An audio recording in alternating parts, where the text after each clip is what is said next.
ఆప్కి అదాలత్లో రాణి ముఖర్జీ గారి మీదున్న ఆరోపణ ఇప్పుడు ఈవిడ హద్దులు మీరి బోల్డ్ గా తయారయ్యారు. అయ్యా రాణి, ఇప్పుడు మనం మాట్లాడుతున్నది బ్లాక్ లో మీ యాక్టింగ్ గురించి, వీర్ జారాలో మీ యాక్టింగ్ గురించి. కానీ ఈ మధ్య న్యూస్ లో మీ గురించి ఏం వస్తుందో నేను చదువుతాను, కొంచెం వినండి. అయ్యా సినిమాలో రాణి గారి బోల్డ్ వేషం. అయ్యా సినిమాలో రాణి గారు పెడతారు సీన్ లో నిప్పు. అయ్యాలో రాణి గారి సెక్సీ సీన్స్. అయ్యాలో రాణి గారి స్కిన్ షో. అయ్యా సినిమాలో రాణి ముఖర్జీ గారు సెక్స్ తడక ఏంటో చూపించారు. నేనేమనుకుంటున్నానంటే ఈ హెడ్లైన్స్ మీకు ఇచ్చిన జర్నలిస్ట్ నంబర్ నాకు ఇవ్వండి. నేను వాళ్ళతో పర్సనల్గా మాట్లాడాలనుకుంటున్నాను. వాళ్ళందరికీ అయ్యా గురించి ఏం తెలిసిందని ఈ విధంగా వాళ్ళు రాస్తున్నారు. తర్వాత వాళ్ళందరూ ఏమంటున్నారంటే మీరు లైన్ ని క్రాస్ చేశారు. లేదు, నేను ఏ లైన్ క్రాస్ చేయలేదు. మీ అందరికి అది బానే నచ్చింది కదా, అది చాలు. రాణి, నాకు గుర్తుంది, కుచ్ కుచ్ హోతా సినిమాలో షారుఖ్ మీ బుగ్గల మీద కిస్ చేస్తారు. మీరు అప్పుడేమన్నారంటే నాకు బాగా ఇబ్బంది అనిపించింది, నేను వెనక్కి వెళ్ళేదాన్ని. అవును, ఎందుకలా అయిందంటే నేను మీకు చెప్పాను కదా, నేను ఆమెర్ అండ్ షారుఖ్ మూవీస్ చూసే పెరిగాను అని. అలాగున్నప్పుడు ఒక 5th 6th స్టాండర్డ్ చదివే ఒక అమ్మాయి అమెరికాన్ని క్యూఎస్ క్యూటీలో చూసేటప్పుడు తనకు ఒక క్రష్ ఏర్పడింది. అదే మనిషిని ఇప్పుడు డైరెక్ట్ గా చూస్తే, సో నాకు అమ్మని చూస్తే నాకు సిగ్గొచ్చింది. ఆయన్ని చూసేటప్పుడు నా కళ్ళు ఆయన షూస్ మీదే ఉంటాయి. అమీరేమంటారంటే నా కళ్ళని చూడు, నేనేమంటానంటే చూస్తాను యాక్షన్ చెప్పనివ్వండి, ఆ తర్వాత చూస్తాను అని. ఆయన నాకు నేర్పించారు, మన రొమాంటిక్ సీన్స్ చేసేటప్పుడు మన కళ్ళతో కనెక్ట్ చేయవలసింది చాలా అవసరం అని. కెమెరా స్టార్ట్ అవ్వకముందు నేను మీ కళ్ళని చూస్తున్నట్టుగా.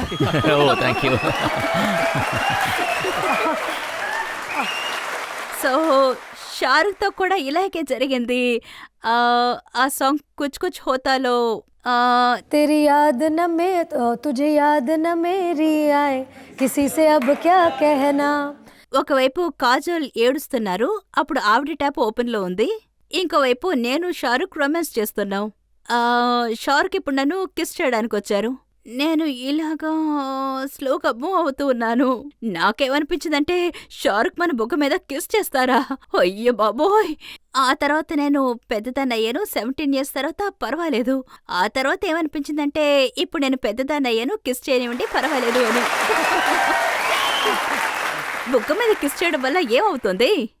తర్వాత నేను ఇప్పుడు నా బుగ్గని ఇలా చూపిస్తాను. ఇప్పుడు ఆ పాటలో అయ్యా పాటలో ఇప్పుడు నేనేం చెప్తున్నానంటే, ఇప్పుడు మీరు అయ్యా పాట చూసారు అంటే కావాలంటే చూడండి, అందులో ఒక కిస్ ఉంటుంది ఇలాంటి. సో ఇప్పుడు నాకు ధైర్యం వచ్చింది. ఇప్పుడు మీరు చెప్పింది ఎలా ఉందంటే ఆ సీన్ లో నేను అలాగే అదరగొట్టేశాను. ఇంకా సింహాన్ని కళ్ళలోకి తిన్నగా చూసినంటారు. అంటే సీరియస్ రాణి నుంచి కలర్ఫుల్ రాణి. యాక్చువల్లీ బంటి బబ్లీలో బంటి అని ఒక రోల్ ఉంది, అంతకంటే ఒక స్టెప్ నేను ముందుకు వెళ్ళిపోయాను. అదే ఈ అయ్యాలో చాలా అల్లరితనంగా ఉంటాను. తర్వాత మీనాక్షి దేశపాండే తన హస్బెండ్ ని ఏంటేంటో చేస్తూ ఉంటుంది. ఈ సాంగ్ లో కొంచెం ఇంప్రూవ్మెంట్ ఉంటుంది మీరు చెప్పినట్టుగా. ఇలా చూడండి, కేవలం ఒక పాట మాత్రమే కాదు, ఇలాంటి పాటలు చాలా ఉన్నాయి. ఇంతకు ముందు ఒక పాటలో చూసారంటే తుమ్ పాసాయే యూ ముస్కురాయే. తర్వాత ఇందులో ఒక పాట ఉంది, డ్రీమమ్, వేకపం, క్రిటికల్, కండిషనం. అసలు ఈ పాట ఏంటి? మీ నోటితో వినడం చాలా బాగుంది. అది ఏం పాట అంటే నేను పాడనా? పారిపోకూడదు. డ్రీమం వేకపం క్రిటికల్ కండిషనం అర్థం క్వేకపం హిలడుల సబ్ షేకపం ఫేస్ టు ఫేసం ధర్తి పూతరం టాప్ టు బేసం కామసూతరం థైజం థండరం డౌనం అండరం సైజం మ్యాటరం థింకం వండరం జంపింగం పంపింగం థంపింగం థ్రోబింగం 1 2 3 4. తర్వాత ఇలాంటి ఒక పాట. మీరు మీ ట్రెండ్ ని పూర్తిగా మార్చేశారు. మంగళ్ పాండేలో మీరు ఏమని పాడారంటే తుమ్మారి అదా వాపే వారి వారి హరేక్ బాతే ఆ. జైసే మీటీ కటారి అవునవును. అది దాటుకుని ఇప్పుడు మీరు ఎక్కడికి వచ్చారంటే మీరు నన్ను హీరోని చేశారు. దానికి బదులు దానికి నేను $2 ఇస్తాను.